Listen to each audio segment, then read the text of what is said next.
مسلمانوں کی عبادت کا مہینہ ماہ رمضان ہے۔ اس میں تمام مسلمان روزے رکھتے ہیں۔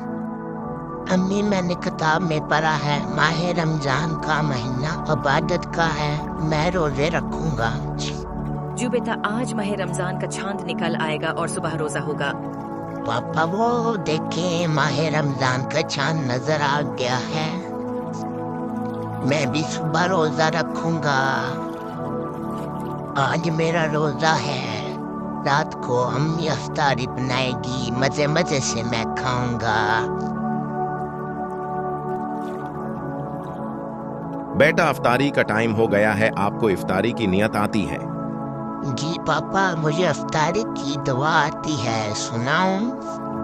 اللہ مہی لگا ضرور وہ بھی کا مزدور والی ضرور والا ریسی لگا ضرور۔ Ahmed Happy Kids. Like and subscribe. Is my YouTube channel.